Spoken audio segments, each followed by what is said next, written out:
Hey everybody, Jay Schlansky here from the Fifth Trooper Network. I just want to take a moment to thank you for checking out this show. Did you know that over at thefifthtrooper.com we have tons of other content, including blogs, other podcasts, all kinds of stuff. In addition, if you want access to exclusive content, you can join us on patreon.com/thefifthtrooper and join at any level and you'll get access to exclusive blog articles, access to our private Discord, and much more. So please check us out, and thank you so much for all your support.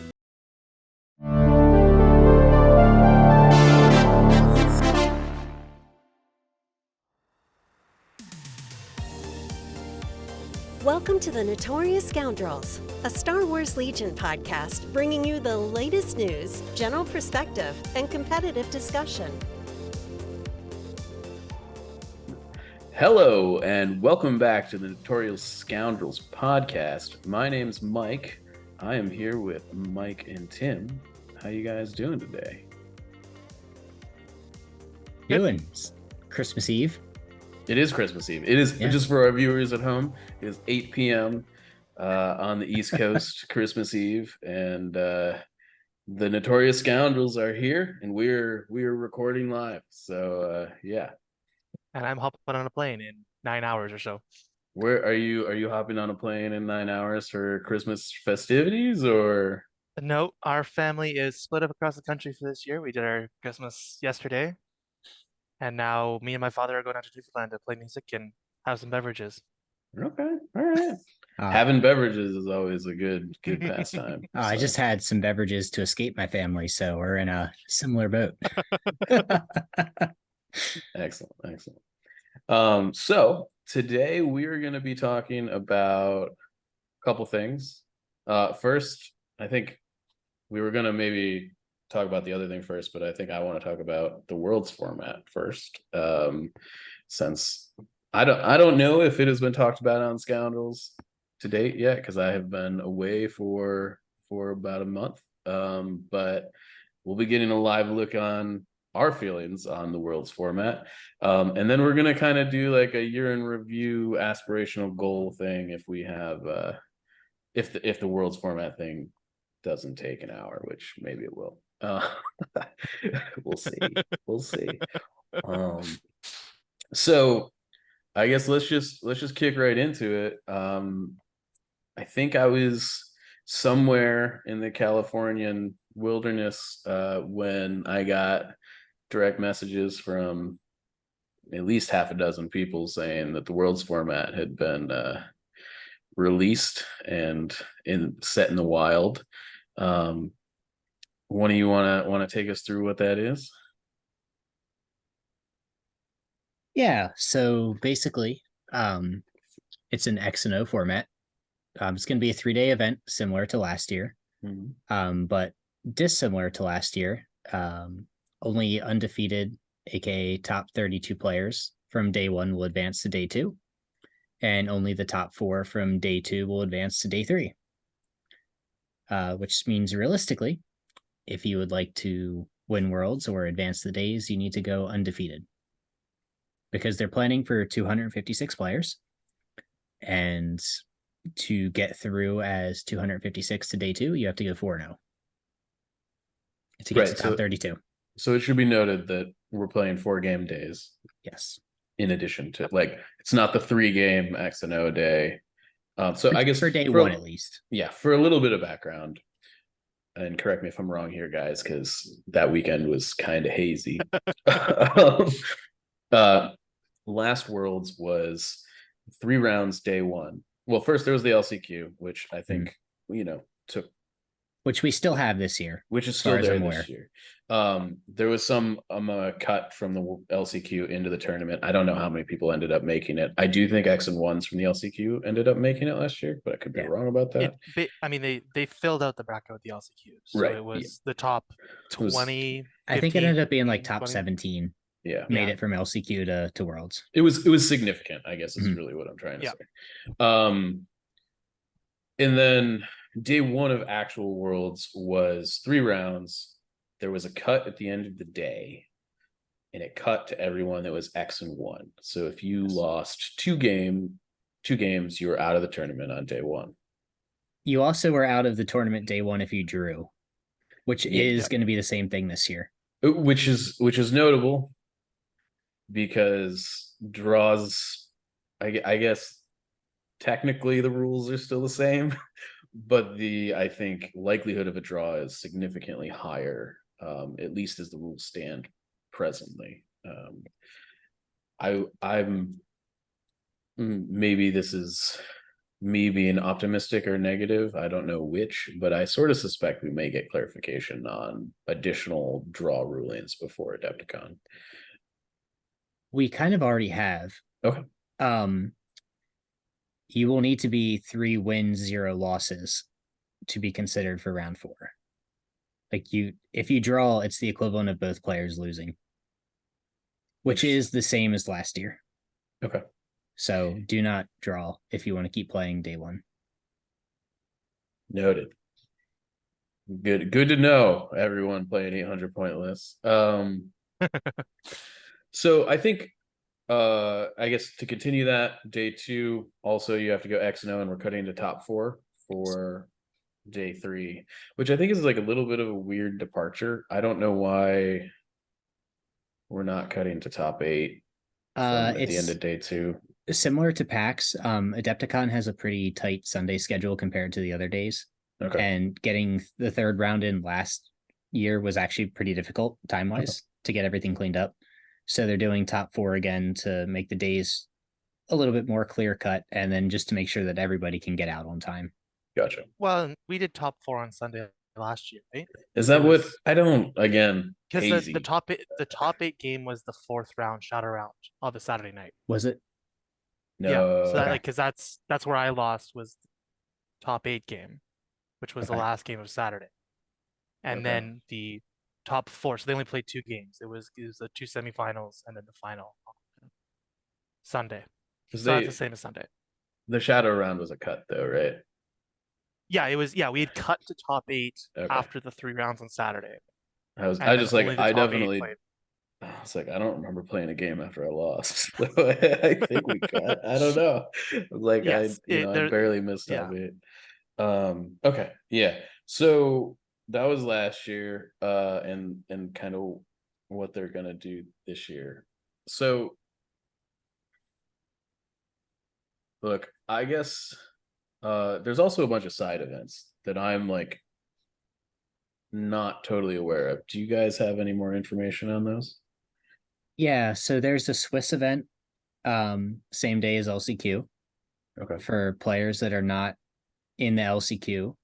It's just it doesn't have a ticket on the line. I believe it's a 32-person event. It's just essentially a play Legion tournament for a day. Okay. There are 2 specific doubles events. And I believe there's one other event as well. But there's essentially 4. There's a side Legion event for every day that the actual Worlds tournament is going on. Okay. Yeah.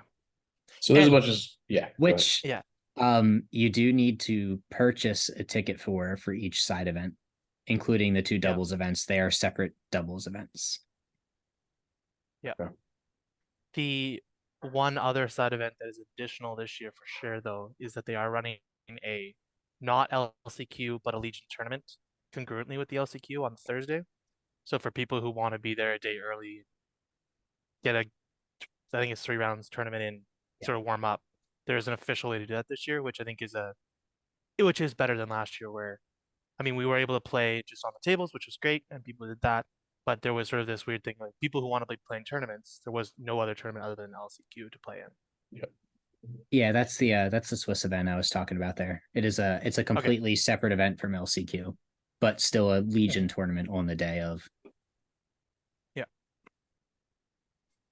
So I guess my initial take here is that this format is just strictly worse than what we had last year. Agreed. Agreed. I really am a fan of the X and 1 kind of formats for cut situations, just because we do play a game without sideboards and without mulligans and without things like that. Like sometimes you do run into a hard counter, and I think it's reasonable to be able to drop a game and make top 8. That's not what's going to be happening here. It sounds to me like you got to be 6-0 to make top 8 and 7-0 to make day 3, basically the top 4. Essentially, yes. Yeah. Well, and even for me, importantly, you got to be 4-0 to make day 2. Yes.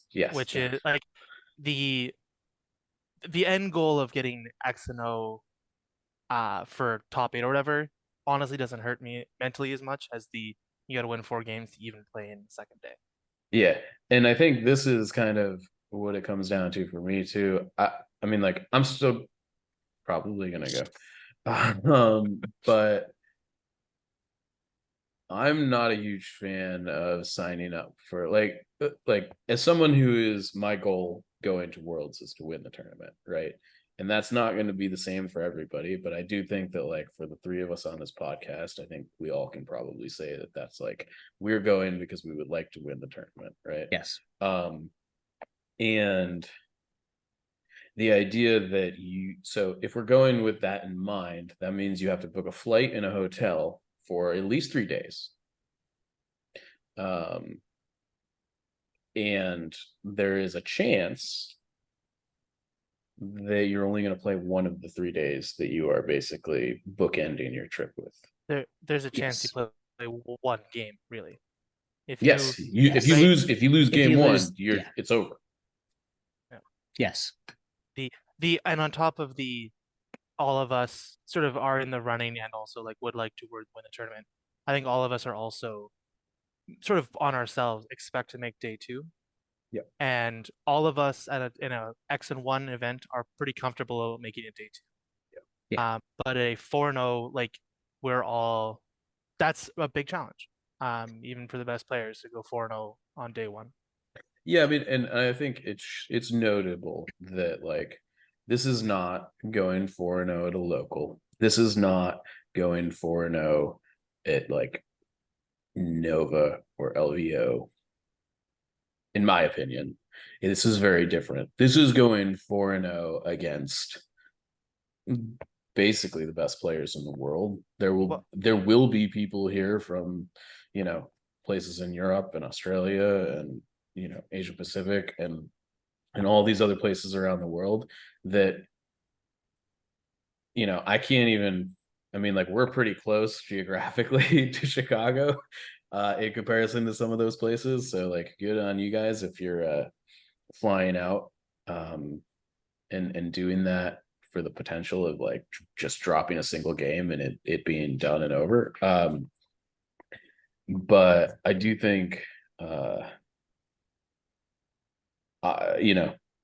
the format last year, I would even consider the format last year wasn't ideal, but it was definitely felt. I mean, Luke dropped one of his games day 1, right? I dropped one of my games. He did not. I think Luke went X. Okay. Luke actually went X and O. Okay. Luke just got super lucky and avoided all of the Dark Troopers in the middle of their meta. Yeah. Well, sorry, I don't call him Luck Cook for nothing. But so maybe not him, but there were definitely good players. Like, I mean, all of us dropped a game day 1. Yes. Yeah. And like all of our, like, anyway, good players drop games day 1. And it happens, and for that to be the end of your tournament run would feel not great. Whereas at least with the old format, you at least had 2 competitive games, and which would still suck to lose 2 in a row, but everyone got 2 games, so they were still mentally in the running. Yeah, you're kind of mentally checked out if you lose game 1 in this stage. Yeah.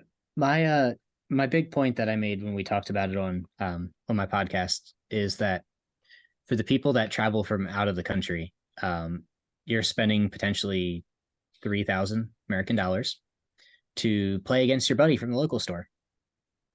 We had 4 German mirror matches in the first round last year at Worlds. Oh, wow. So if you have 4 German mirror matches, you just paid $3,000 to go play your buddy that you could play at the local shop or at the club, and one of you is not advancing, and you have no chance to come back from that. Yeah. And I mean, that sucks. It does suck. That's terrible. It's not great. I mean, like, there's going to be a lot of team kills on day one. Like no matter what, like we all know each other. Like it's not gonna feel good. And I just like, I think last year I was able to like really feel some camaraderie with a lot of people, and it felt really awesome and really good. And I feel like part of that was like,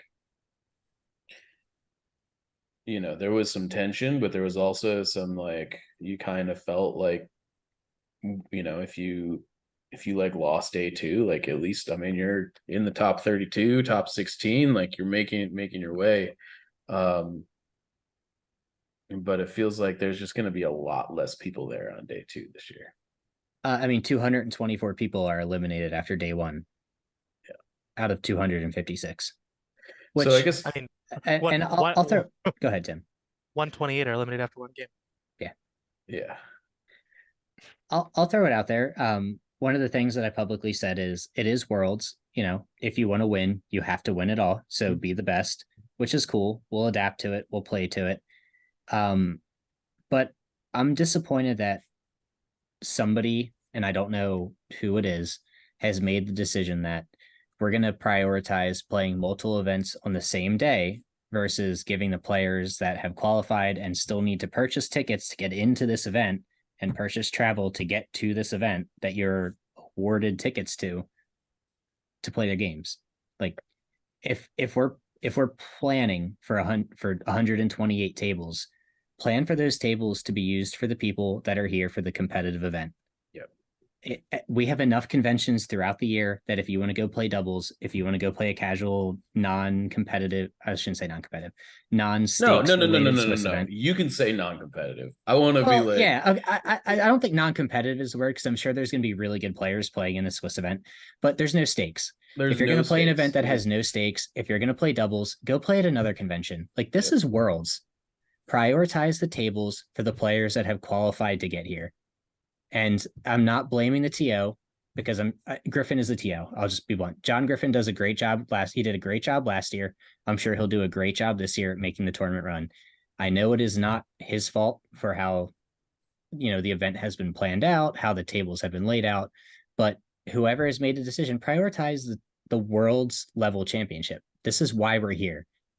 The players are not flying from Germany to play in an event because they want to have fun with their friends. They're flying from Germany to Chicago because they want to win the world championship. That's the focus.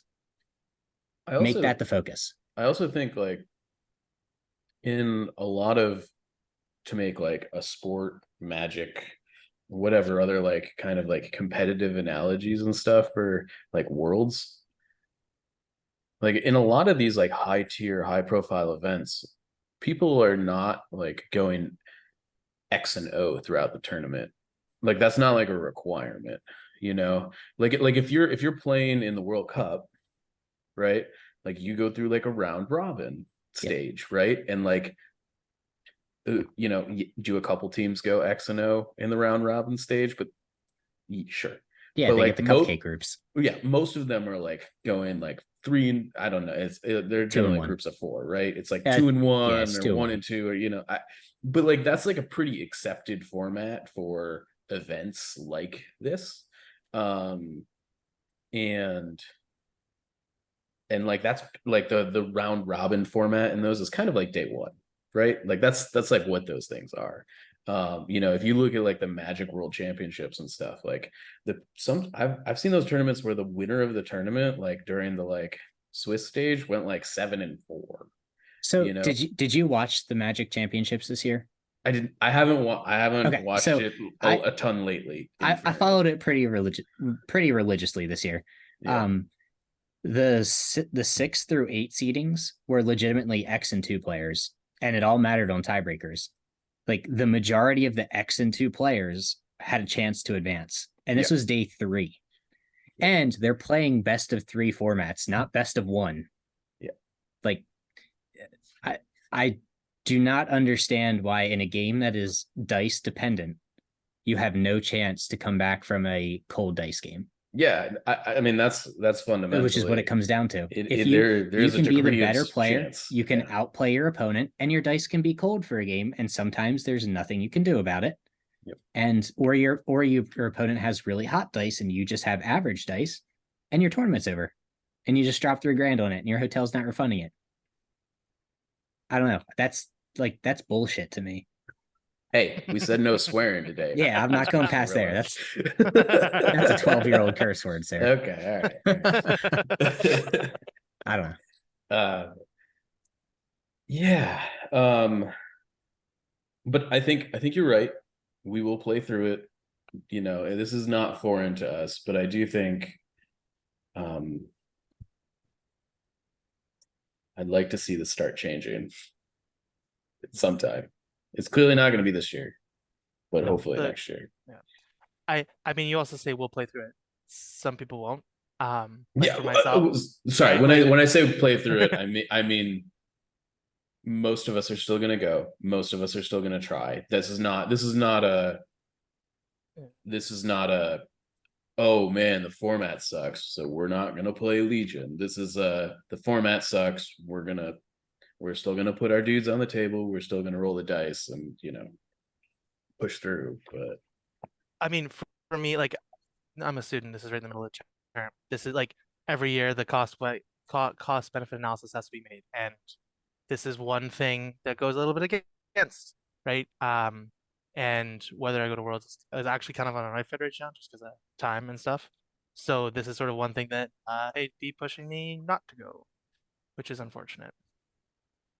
yeah, I definitely think like I would feel less bad about this. I think.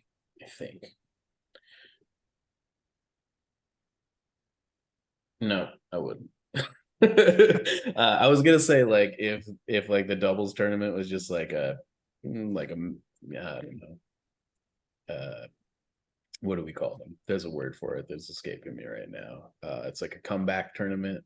Like a redemption Redemption bracket. And I was like, nah, that wouldn't make me feel better about it. I mean, I do think that would be better than having a two-headed or doubles tournament. I don't know what we're doing there. Doubles isn't a real format. I don't. It's a like basically double elimination setup where the people who are X and O advance to one tournament, and the people who are like X and one advance to a different one is a legitimate way you can set these kind of things up. Yeah. But it's not. I mean, I just did it for Invader. We had a full-on secondary bracket where even if you did not make the top cut, you play for your own prize. Is it the World Championship? Not at all. Are you Invader League champion? Not at all. Do you have a chance to compete for it? You don't. Some of us are, but some of us are. It's exactly one of you. But like if you make it to the second bracket, like you still have something to play for, and you have a title that you can play for, and you have a small prize that you can play for. It gives you an incentive. And I think even if the doubles bracket were the same bracket across 2 days, like even at that point, like you have something to play for. Yeah. You know, if you've got a 4-round tournament, like 4-0 in doubles is pretty tough to do. So it wouldn't feel terrible to say like, hey, I won the doubles tournament. But it's 2 different tournaments. Like, why am I going to play 2-round tournaments? And as a competitive player. Yes. And that's what Adepticon attracts. I think yeah. So part of me, I think, kind of like to talk about that a little bit. I'm feeling like they're just trying to get more people to go to Adepticon by doing it this way. And the reason I say that is, look, I don't know everybody that's playing in Worlds, but I feel like I got a pretty good pulse on the world going community in general. I think I can say with a high degree of confidence that at least half of them have no interest in playing doubles at all whatsoever, pretty much ever. I think that's correct. And I don't say that to be mean or anything like that, but like,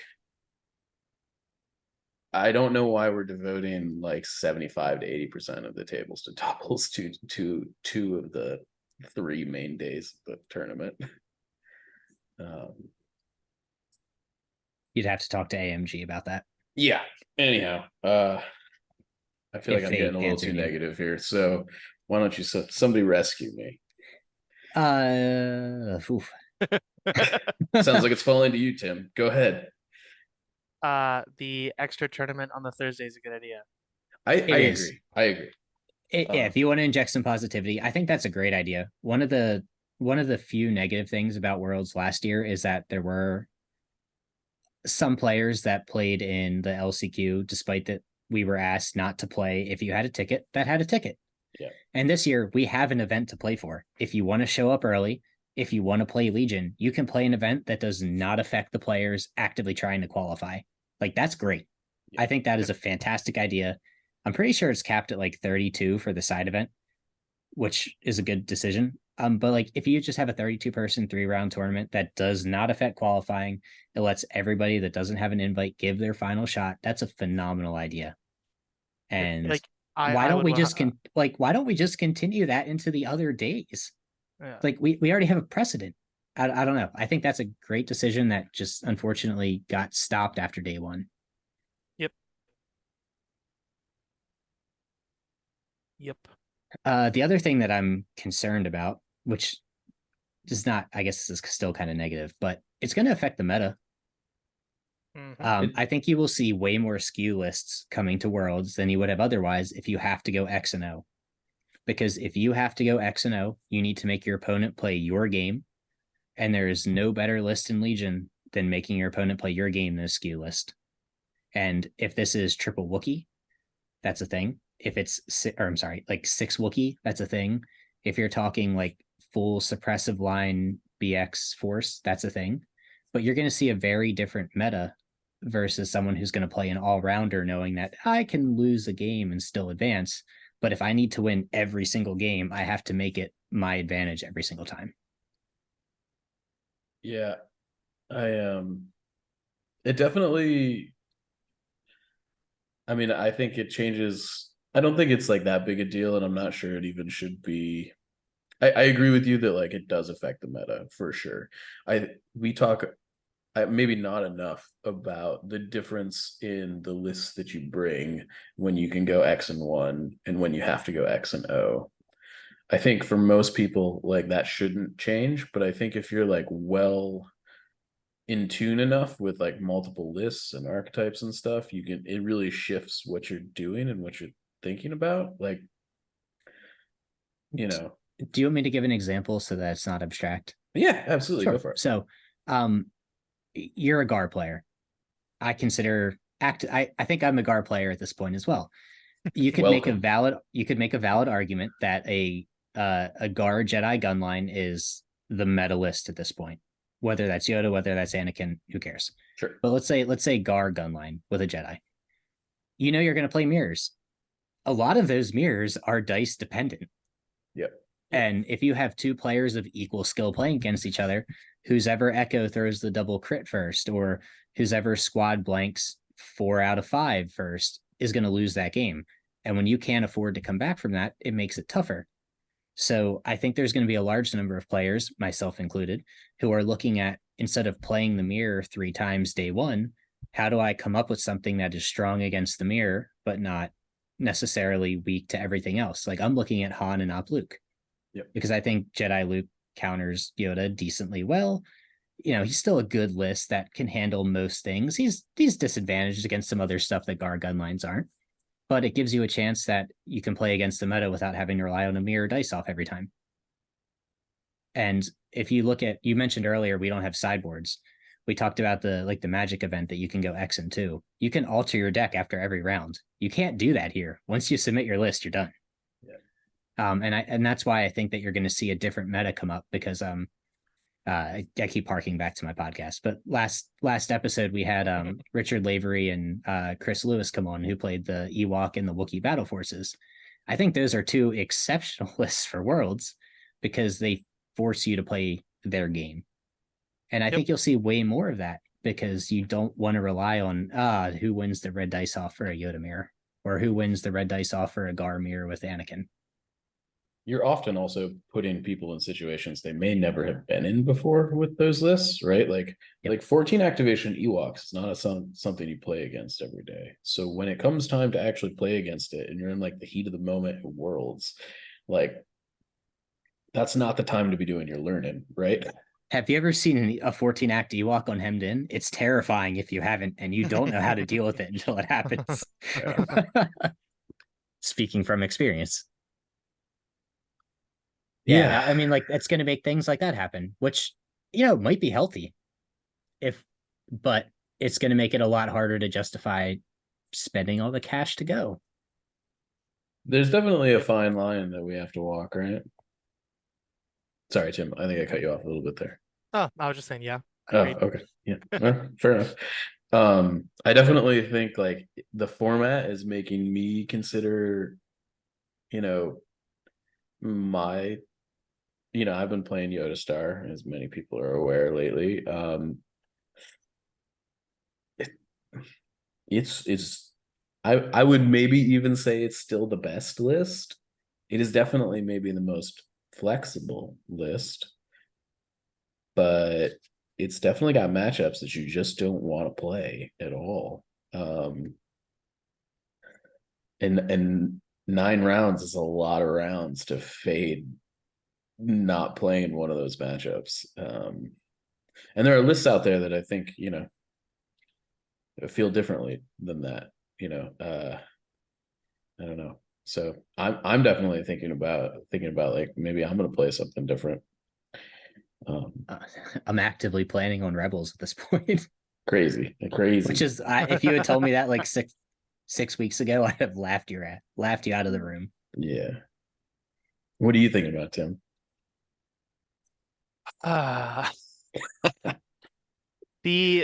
I mean, truthfully, with how much time I have, there is a decent chance I bring my literally identical list from last year and see if it runs the gambit again. See, that's one of the lists that I don't want to play with the Yoda list, which what did you play last year? Situational shenanigans. Was it like Luke SA spam?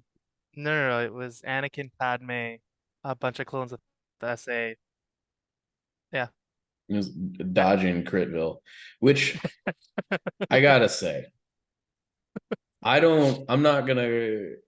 way too close to it to like not be biased at this point.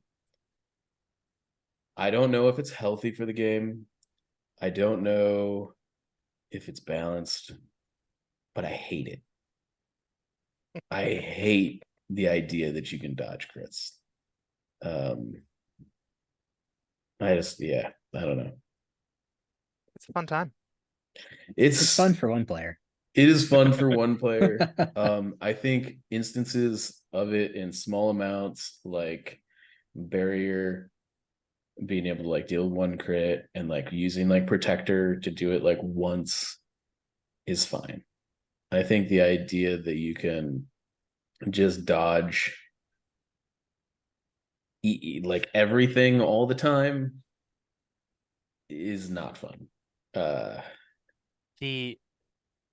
The anecdote that agrees with that is I was playing LVO, I think, last year, where someone had Boba Fett and they like lined up a shot and went, okay, how many dodges did that guy have access to? 5. That guy? 5. That guy? 5. Well, I guess I just move and hide again. Because Boba Fett has 5 dice. And it was like, it's one of those like, as you're playing the list, like, haha, yay, it works. But also, it's tough. I mean, sometimes those lists like really fall apart. Like once you're out of dodge tokens and they are like still shooting you, you're like, this doesn't feel great, right? Yeah. I mean, and if you had watched the entire turn coming out of that, like I always, when I'm facing lists that have Pierce, save the dodges for the Pierce shots. Yeah. Right. So I had been making save for that on things that I could have dodged because he was shooting critical like T21Bs. But still, it does feel bad when it's like a shot where, yep, literally can't do it. Yeah. I don't know. Anyways, I just they're tough games to play. Yes, Sam, I'm looking at you.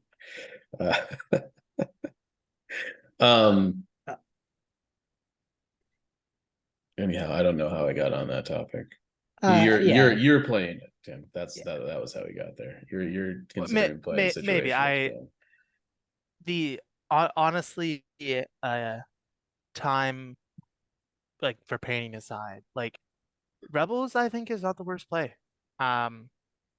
If I would be definitely between Gar and Rebels would be the two factions that I would consider playing right now.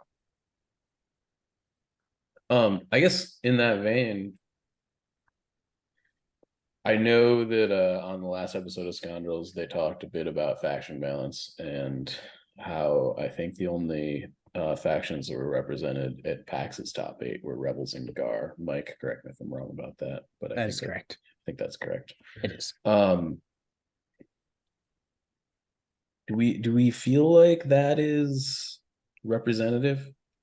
The reason I ask to some degree is because I feel like the East Coast at this juncture is a little bit skewed in that it is kind of, for lack of a better term, like Republic HQ over here.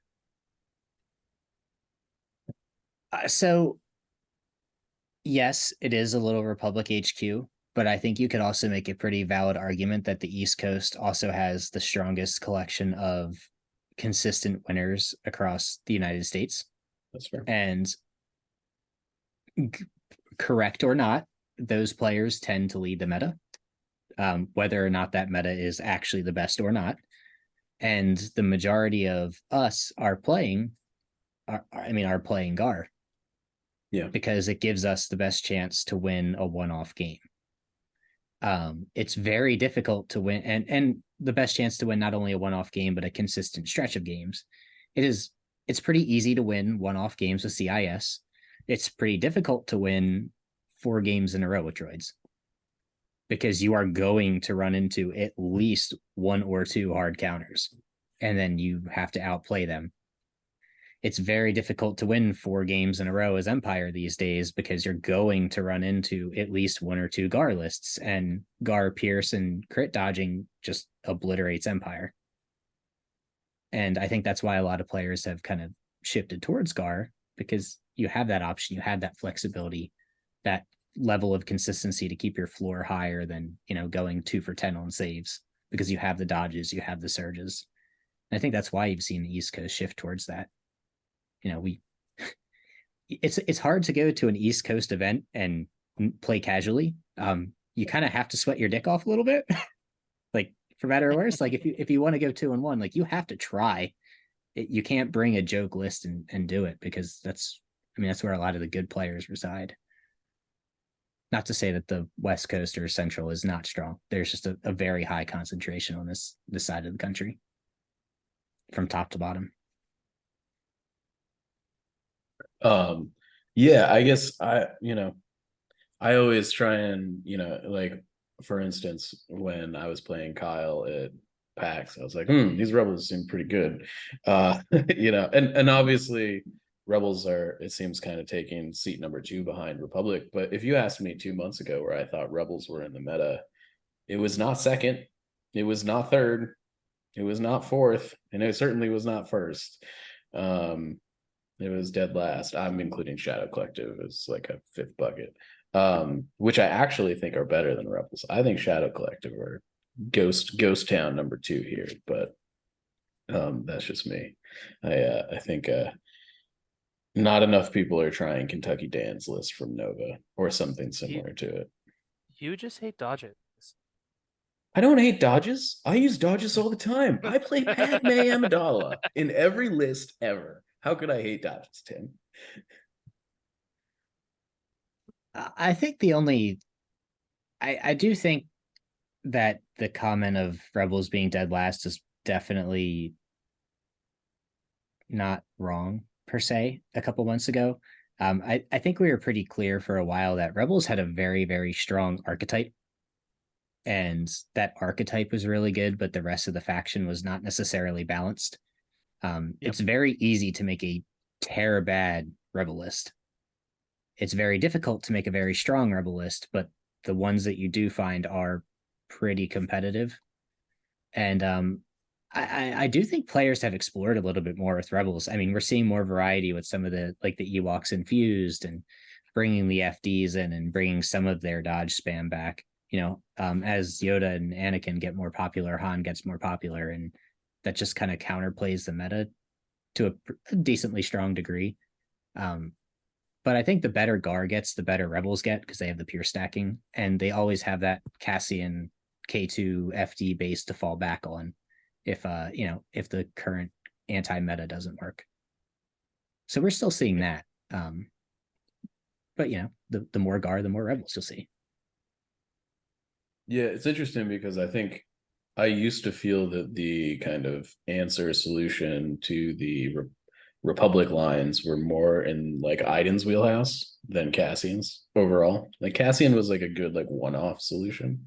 But he wasn't like a list archetype that you brought probably like more than 6 months ago. But now it just feels like the Cassian sniper, you get Chewie in there sometimes and makes it really difficult to interact with.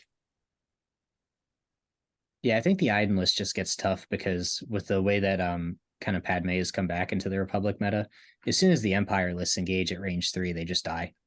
And the Rebel lists with the FDs and Cassian do not have to get to 3. They can play at 5, they can play at 4, and by the time that they get to 3, it's turn 4, turn 5, and like you can't kill enough of me in a turn and a half. Sometimes. The crit 2 on the vet gun as opposed to the crit 1 on the T21 all of a sudden is like a super big deal. Yeah. It's actually crazy how big a deal it was. And just the amount of critical in those lists overall is gnarly. I remember it packs the last turn of my game against Kyle, like it felt pretty sealed up. It was like I had 4 health on my Yoda left, and he was like, I'm pretty sure my only out is to shoot you with my Mark II and roll 4 crits. What does he do? Rolls 4 crits on his Mark II because he's got, is it critical 2 on those things? I think it's critical 2, yeah. Yeah. It was like 2 surges and 2 natty crits, and I was just like, this is not how my day is gonna end. But Yoda saved out of it. He only took a wound, which is like pretty average in that situation. But to maybe turn that full circle, if that happens to your worlds, you're gonna be pissed. Yeah. Oh yeah. But like that's also not that far out of the question. Clones don't mind rolling 1 of 1. They do mind rolling 2 of 2. Yeah. That burns through your tokens real fast. Very fast. So yeah, I don't know. It's crazy. The meta, I think, will be heavily impacted by the Worlds format, and we'll see how that kind of ends up panning out, I guess. But hopefully the powers that be maybe are listening and hear us cringing in horror, and we'll do it differently next year. I don't know.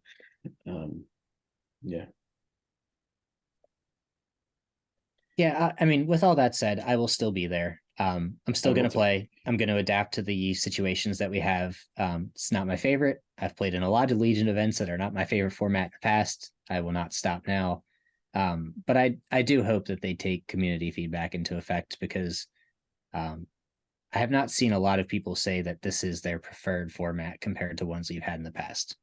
So hopefully it is received. Hopefully it's registered and we adapt for next year. Yeah. Yep. As long as we're moving forward, I'm okay with it. Speaking of moving forward and maybe turn into a more positive note, let's I guess talk about what a segue here. Yeah. What a transition. Right? What a podcast host. I do what I can, guys. I do what I can. Let's talk about what your aspirations are for next year and maybe relation to how your year this year went. If one of you would like to start to volunteer, you can. Otherwise, I can go first. You're the host. Okay. So this year for me, this year for me was, frankly, as far as Legion goes, pretty awesome. I feel like I've had a pretty blessed Legion experience in my tenure in this game, and this year was kind of like, we really were able to like build a local scene to the point where like it was like really cool. I had never won a tournament that was like bigger than a local until this year, and this year I won 2. One of them being Invader League, the other one being Crucible against Mr. Mike Cirillo here. Hence the finger. Sorry, buddy. So I really I feel like I kind of like turned a page in my play overall from like going to I've always sort of like felt like my play has been like pretty strong.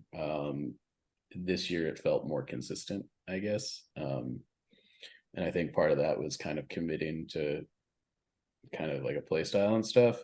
So I think for me going into next year, what I kind of want to do as far as Legion is concerned is I really want to just stay consistent. I feel like I'm in a good place. I feel like I'm in like a pretty well practiced place. I'm getting like multiple games in every week.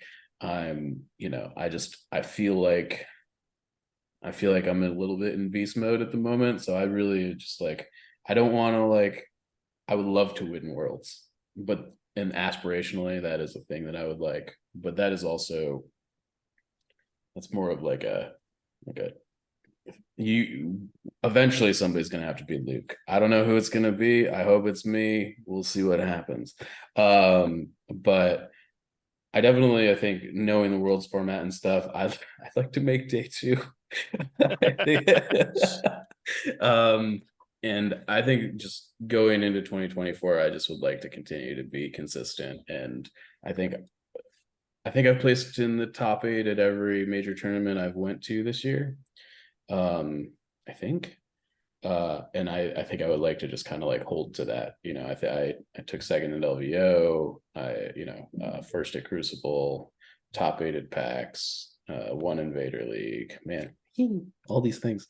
And I want to like keep on that rhythm is my goal for next year. So who would like to go next?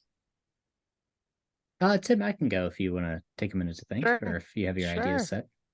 Sure. I mean, I might, yeah, go for it. Yeah, go for it. Go for it then. Okay. It was a fun year. Loved meeting a whole bunch of people.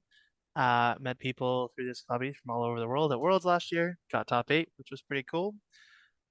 Got stomped by a blizzard, so that was fun. As did we all. Yeah. Did well at LVO too, and lost because I did this instead of that. Also against me. Also against Mike.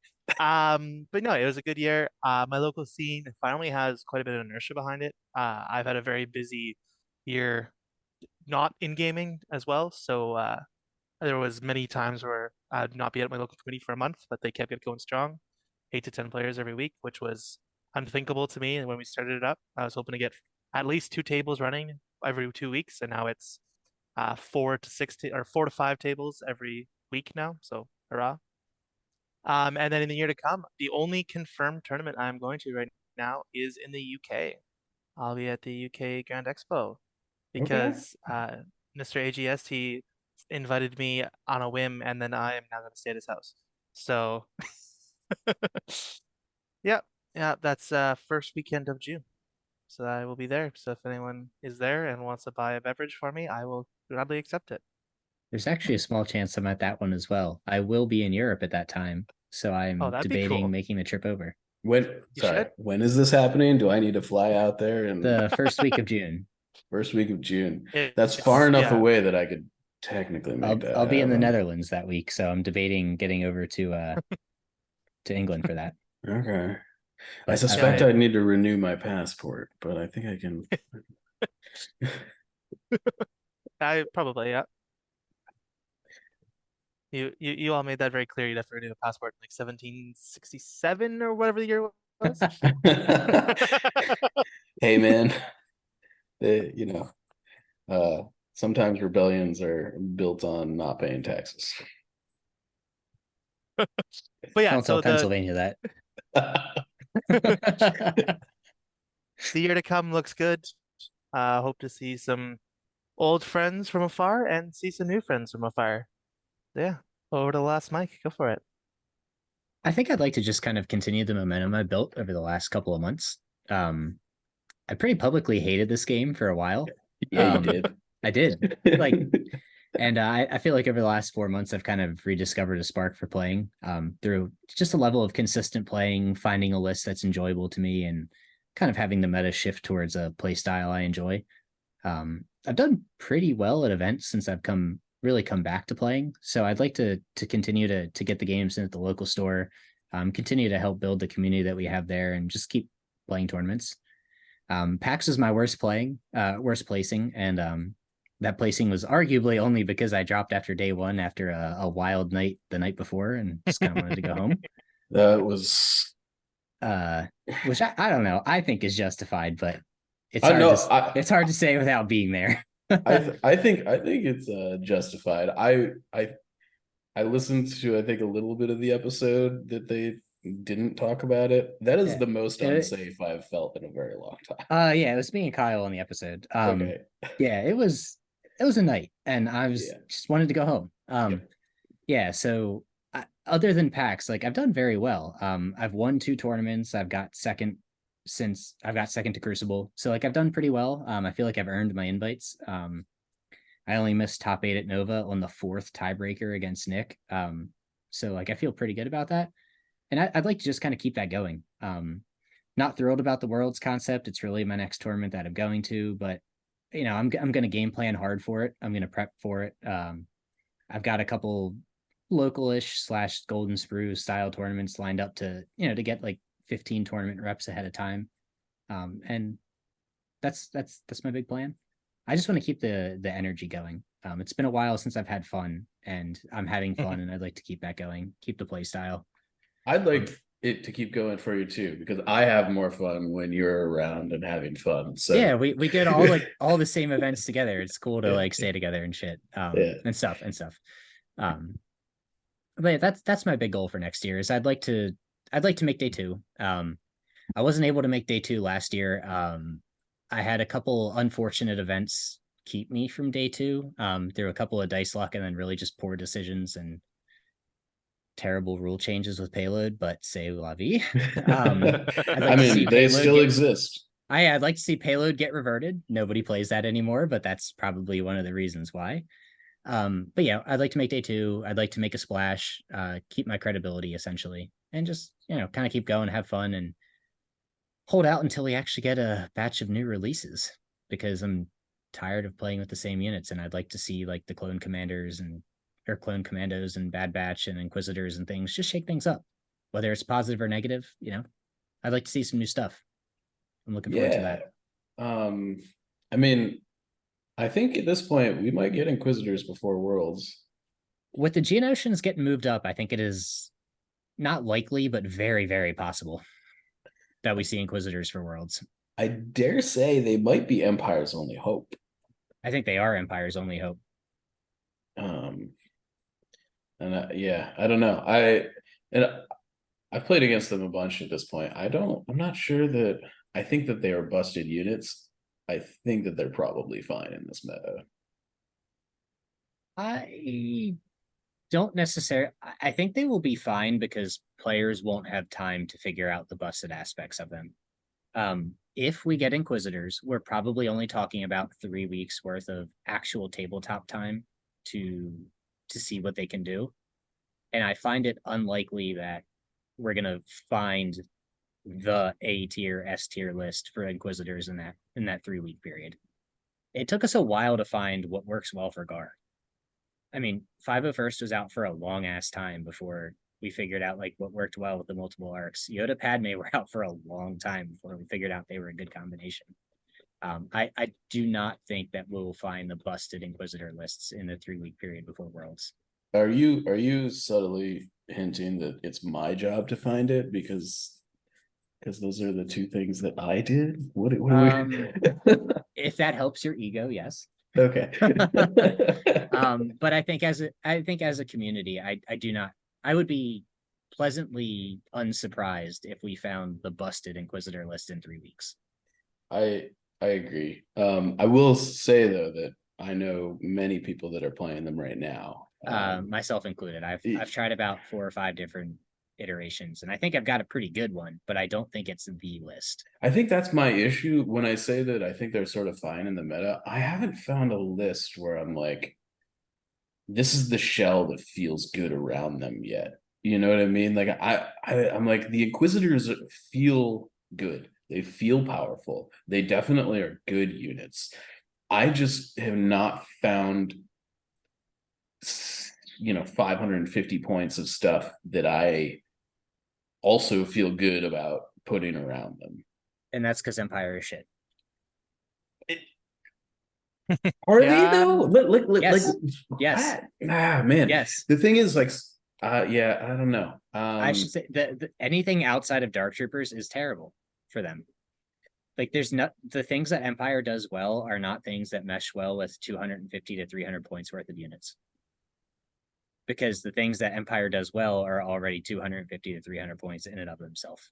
So look, I'm gonna go back to basics here real quick. I think the like 12 activation, like bounty hunter-esque list that you and Luke brought to Worlds last year is still really good, but nobody's playing it. Yeah, don't talk about it because I'd like to keep that in my back pocket there. You watch your mouth there. Okay, all right. Look, we came up with a list of things that we couldn't talk about. That wasn't on there. In Fair. fairness, Fair. she's keeping it a secret from me too, guys. But I mean, like, I don't know. Empire still. The thing about Empire is that Empire doesn't change really. Like Dark Troopers, obviously, were like a little different, but overall, Empire lists, like outside of the the Blizzard and the Dark Troopers, like the good Empire lists are still the same good Empire lists that we had like 3 years ago. The triple sniper, like double bounty. I don't know. The only thing that I will say with that is they are the same list, but they don't function the same because it's harder to take advantage of their activation count. No doubt. And now that snipers die differently, it really changes, I think, how you play those lists, because you used to just be able to throw the snipers forward, get the high velocity shots to start with, and now you can't, because like they're just gonna die. It's less attrition. You're can't gonna win the attrition lose fight as the well. attrition battle more Yeah. often. It's more you're looking at kind of like skill shoddy stuff, I think. I don't know if that's the right term, but Gets it across. yeah. Anywho, I'm starting to feel like we're rambling a little bit.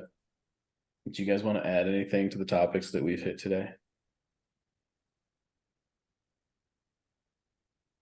Tim? My mind is starting to think about all the things I need to pack still. So Oh, because you're getting on a plane in like 6 hours. Yeah. Fair enough.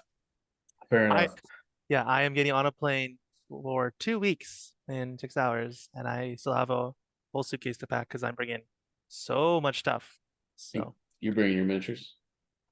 no, No. no, I'm bringing a fiddle, a laptop, and all the things I need for an engineering conference, Man. which is I hate flying with instruments. It's miserable, isn't it?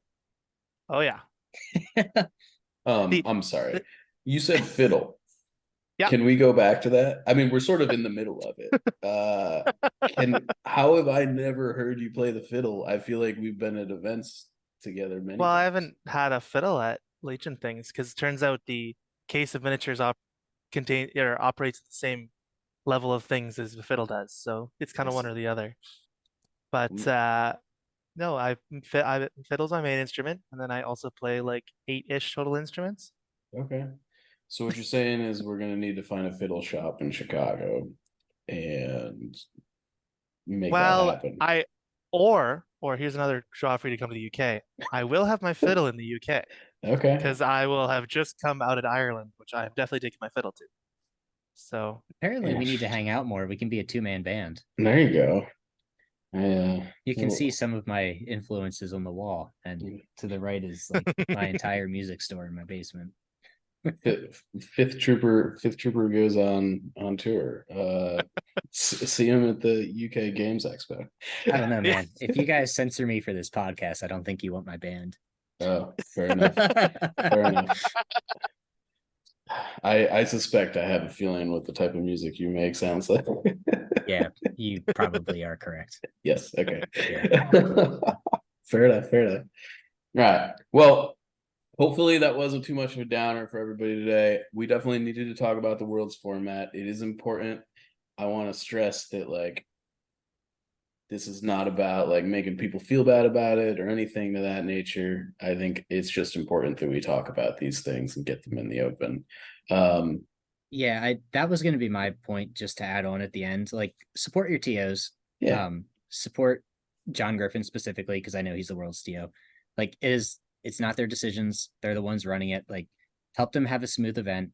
Do not make them feel bad. If you don't like them, if you don't like the format, now. don't tell them. Like, it's not their Yeah. fault. Like, enjoy the format, play your games, have a good time, submit your feedback to AMG. I know they have a website. Like, you can contact them if you want to. Like, do not take it out on the people running the events. It is not their fault. Show up, have a good time, be polite, do your best.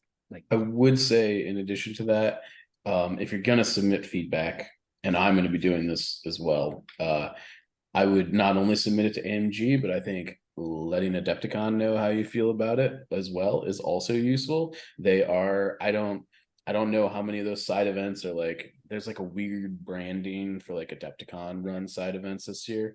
I don't know if any or some are Adepticon branded, but Adepticon definitely has sway over like what they allow at their event. So and I suspect many of them, the people that are organizing that, probably don't really have a hand in Legion. They're just like event organizers. They probably just got like a docket of stuff that they needed to organize, right? Yep. So giving them feedback that, hey, we don't like the way that we did it this year, would be good. And constructive feedback. Constructive feedback. Yes. And polite feedback. Like, being an ass does not solve anything and only makes it worse. For sure. I think, all too often it's easy for us nerds to get our angry nerd hats on. I do. To get our beards in a tizzle. Yeah. But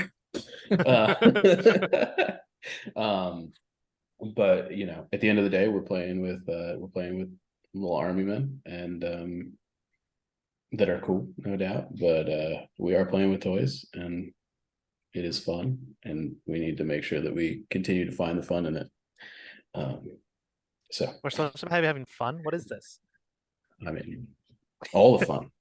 If you're not having fun, go find a different game. Yeah. I don't want you here. It's what I kept saying. Once it was like top 32 of worlds last year, I kept saying to people, we're having fun here. We're here to have fun. We're having fun. As you're sweating buckets fun. I'm having a good time. I swear. So at least we're not 40K. Yeah, right. You could always be worse. now. Constructive feedback only here, chaps. I thought that was constructive. Okay. That was constructive. With that, we are the Notorious Scoundrels. I'm Mike. I'm Timbo. I'm Mike as well. All right. Have a good stay fresh, cheese bags. And Merry Christmas. And Merry Happy Christmas. New Year. Have a happy new year. Stay safe. Don't come to Philly.